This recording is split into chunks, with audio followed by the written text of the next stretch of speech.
Penny here today from allaboutstencils.com and designsfrompenny.com, and it's the 4th of July, so I felt like doing something patriotic. So what I did was I designed an Eagle stencil, and what I wanted to do with it was to put that on a pair of jeans, so that's what we're going to do right now. Alright, so let's get started. Alright. You see here, I decided to paint this eagle on this pair of black jeans that I have. Now this is just something that came out of my closet. I just wanted to redesign it, so that's what I'm doing. The stencil is free on allaboutstencils.com, and I always like to show you, this is a neat little trick that I do. When I print my paper stencil, I like to cover it with a clear coating of, this is clear shelf liner. And you just cut a piece off, peel the back off, put it on there, and then you cut out your design. That kind of preserves your stencil so you can use it again and again. You're going to do all the work to cut out the openings of this stencil. Why not preserve it so that you can use it many times? Anyway, and you can clean it off. This one has a lot of delicate bridges to it, the parts between the openings. So you have to be a little more careful with it, and this is kind of an advanced stencil. So if you haven't practiced with stencils before, you might not want to start with this one. Anyway, what I have here, I have my jeans, and I put something on the inside. When you're painting on fabric or a piece of clothing, there's always two sides to it. You want to have something behind where you're painting so that the paint doesn't bleed all the way through. So I have a piece of cardboard in there. Make sure you do that. And then I'm going to line up my stencil where I want him. I think happy with it right there. Okay, and he's in kind of a unique spot, and there's really no place to pin him down, but sometimes I use little pieces of tape to put them.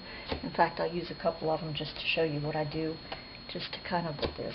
Not too many good spots for that, but anyway, you can do that. And then I'm using some black paint. Let me see if I can get the palette over here to show you. I have some black paint, and I'm actually using a fabric paint. We don't need that tapping up and down.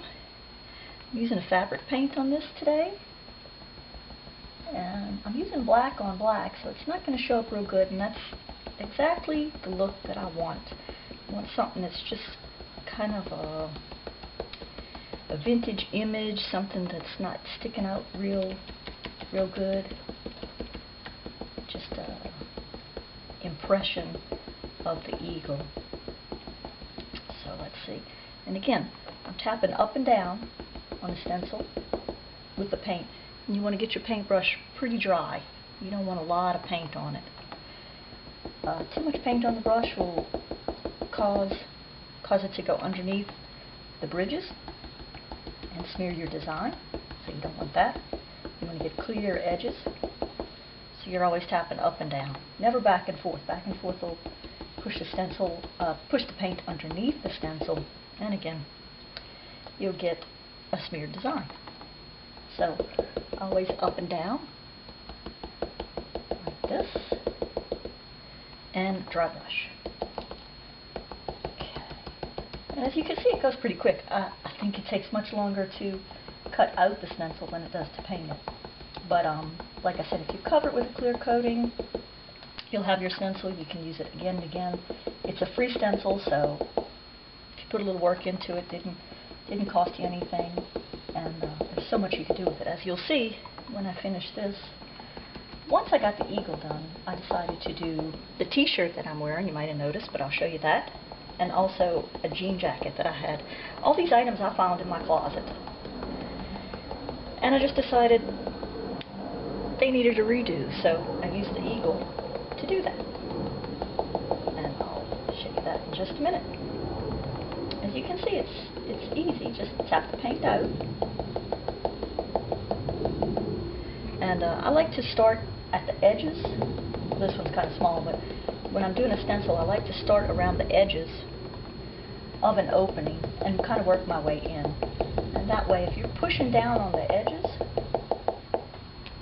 it'll help you keep the paint from going under. And that's the biggest obstacle with stenciling, is to keep your edges clear. Okay. Okay, I'm just going going to go back over, make sure I got everything.